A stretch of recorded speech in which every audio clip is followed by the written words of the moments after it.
Agile software development process. अब agile में हमारा एक सॉफ्टवेयर डेवलपमेंट प्रोसेस कैसे होता है, तो मैंने आपको जब स्टार्टिंग में बताया होगा प्रीवियस वीडियो में कि अजाइल क्या होता है।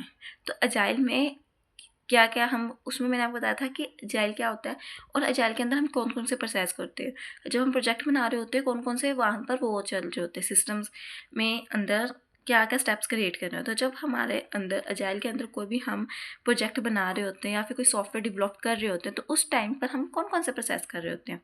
तो ये चीज़ तो शायद आपने पढ़ी भी होगी अपने सॉफ्टवेयर इंजीनियरिंग में, है ना, एससी, जिसको आप एससी भी बोलते हो शॉर्टली। तो उसमें हमें पता होगा कि पहले हम कोई भी सॉफ्टवेयर बनाते हैं। अब आप जनरली अगर आपने नहीं भी पढ़ा, मान लो या भूल चुके हो पढ़ा हुआ है, तो आपको बताओ कि आपने कौन कौन से स्टेप्स के बारे में पढ़ा हुआ है। ठीक है, एक तो पहले तो पढ़ेंगे रिक्वायरमेंट गैदरिंग। पहले तो हमें रिक्वायरमेंट गैदरिंग करनी पड़ेगी। कोई प्रोजेक्ट बनाया है, सो ना कोई भी प्रोजेक्ट बना के दे दिया, तो उस टाइम पर हमें रिक्वायरमेंट तो गैदर करना पड़ेगी, है ना, कि हमें ये प्रोजेक्ट बनाना है तो उसकी क्या रिक्वायरमेंट है। हम कौन सी, अगर हम वेबसाइट बना रहे हो गए तो हमें कोई भी वेबसाइट दे दी, जैसे कि मैंने बोल दिया कि अब वेबसाइट बनाओगे कॉलेज के यूनिफॉर्म सिस्टम के ऊपर, राइट, कि हम लोग कॉलेज के जो यूनिफॉर्म सिस्टम है उसके ऊपर बनाना है या फिर स्कूल के यूनिफॉर्म सिस्टम है, ठीक है ना। तो उसमें क्या करेंगे, पहले तो आपको रिक्वायरमेंट चाहिए कि कॉलेज के यूनिफॉर्म सिस्टम बनाने है तो कॉलेज के यूनिफॉर्म है क्या। वो लोगे कि अगर गर्ल्स के क्या है, बॉयज़ के क्या है, उस सब चीज़ को आप एनालाइज करोगे, उसका डेटा कलेक्ट करोगे, तो उसे बोलते हैं हम रिक्वायरमेंट गैदरिंग। फिर उसके बाद हम नेक्स्ट स्टेप जैसे करते हैं प्लानिंग, है ना। प्लानिंग में क्या करेंगे, हम प्लान करेंगे कि हर एक चीज़ कैसे चलती है ना, कि हम प्लान करेंगे कि ये वाली लैंग्वेज हमने यूज़ करनी है, हम फ्रंट एंड में ये यूज़ करेंगे, बैक एंड में ये यूज़ करेंगे, है ना। फिर उसके बाद हम फ्रंट एंड इस बंदे को दे देंगे कि ये वाला बंदा फ्रंट एंड कर रहा है, ये वाला बंदा बैक एंड कर रहा है, ये हमारा डॉक्यूमेंटेशन कर रहा है ना। कितने कितने, जब हम एक वेबसाइट में कितने कितने टास्क होते हैं, उस चीज़ को प्लान करना पड़ता है कि कौन सा बंदा क्या करेगा क्या नहीं करेगा। हम उस चीज़ को डिवाइड करते हैं, उसे बोलते हैं प्लानिंग, राइट। फिर उसके बाद हम जाते हैं डेवलपमेंट के स्टेज पे। अब डेवलपमेंट में क्या करना है कि हमने डेवलप करना शुरू करना है, हमने फ्रंट एंड डेवलप करना शुरू करना है, बैक एंड डेवलप करना है, सब कुछ करना शुरू करते हैं, ठीक है। ये काम भी होगा हमारा, मानो फ्रंट एंड बैक एंड दोनों हो गया। उसके बाद हमने करना टेस्टिंग। टेस्टिंग में क्या होगा, टेस्टिंग में हम टेस्ट करेंगे कि जो हमने बना दिया है क्या वो अच्छे से काम कर रहा है, क्या उसकी एक्यूरेसी पूरी है या नहीं है। अगर एक्यूरेसी नहीं है तो कितनी कम है, क्या प्रॉब्लम है, हम वो उस चीज़ को हम डेवलपमेंट का फिर हम डेवलपर को दे देंगे, प्रोग्रामर को देंगे, चाहे यार कि इसको ठीक कर, प्रॉब्लम ठीक है, तेरे में एरर आ रहे, तो वो चीज़ हो जाती है। फिर उसके बाद मेंटेनेंस, हम अपने जो हमारी वेबसाइट नया प्रोजेक्ट है उसकी मेंटेनेंस कैसे करते हैं उस चीज़ को लिए ऊपर। फिर फाइनली डिप्लॉयमेंट, डिप्लॉयमेंट क्या, हमने प्रोजेक्ट को लाइव कर दिया, जाओ यूज़ करो इस प्रोजेक्ट को। तो ये हम प्रोसेस यूज़ करते हैं सॉफ्टवेयर डेवलपमेंट के लिए। सो चलो हम अब थियोरेटिकली देख लेते हैं कि एजाइल सॉफ्टवेयर डेवलपमेंट प्रोसेस में होता क्या है।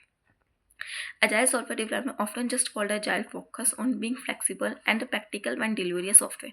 कि जब भी हम agile के सॉफ्टवेयर डेवलपमेंट की बात करें तो agile बेसिकली फोकस क्या करता है फ्लेक्सिबल के लिए और प्रैक्टिकल। अच्छे से हम फोकस करते हैं कि प्रैक्टिकली होकर भी देखना है, फ्लेक्सिबली, है ना, चेक करना है कि हम कोई भी प्रोजेक्ट हम सॉफ्टवेयर डिलीवर कर रहे हैं, ठीक है।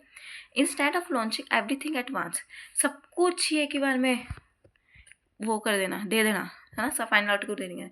वो क्या सोचता है, small valuable updates to user over time, this approach allow teams to adjust and improve the product along।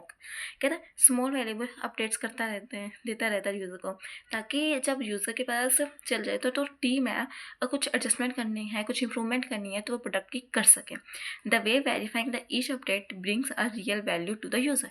तो जब हमारी बार बार चेंजेस होती रहती है वेबसाइट में, तो उसमें क्या करना है, बार बार चेंजेस हो रही है हमारे वेबसाइट में, तो वो वैल्यू प्रोवाइड कर देता है यूज़र्स के लिए।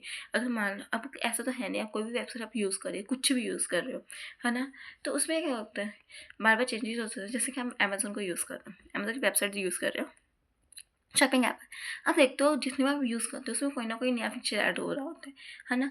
जैसे कि, है ना कोई फंक्शनलिटी ऐड होती है ना, फीचर ऐड कर रहा हो कि हाँ अब तो ये चीज़ में हम ऐड कर लेते हैं। तो वो होते हैं फंक्शनैलिटी जो बार बार ऐड करते रहते हैं ताकि यूज़र में कोई इशू नहीं आए और इसको भी एक्सपीरियंस कर सकते हैं। सो नेक्स्ट में आते हैं, it's all about making a progress and manageable and steps and responding quickly to changes. ये सब कुछ इसलिए करते हैं ताकि प्रोग्रेस होती रहे हमारे प्रोजेक्ट में, कि जो है अच्छे से डांसर प्रोग्रेस हर एक स्टेप में, है ना, और जो रिस्पॉन्ड करे वो क्विकली टू द चेंजेस। सो अब मैंने जो आपको स्टेप्स स्टार्टिंग में बताए थे, क्या करना है, पहले रिक्वायरमेंट गैदरिंग करते हैं। कैसे करते हैं, जब हम कोई सॉफ्टवेयर कैसे रिक्वायरमेंट गैदरिंग करते हैं वो चीज़ के बारे में बतानी है। प्लान कैसे करते हैं, डेवलपमेंट, टेस्टिंग, मेंटेनेंस, डिप्लॉय, ये सारे पॉइंट्स मैंने बताए थे, यही हम अजाइल के सॉफ्टवेयर यूज़ करें। So very easy, so like share and subscribe my YouTube channel if you like it, if you understand something.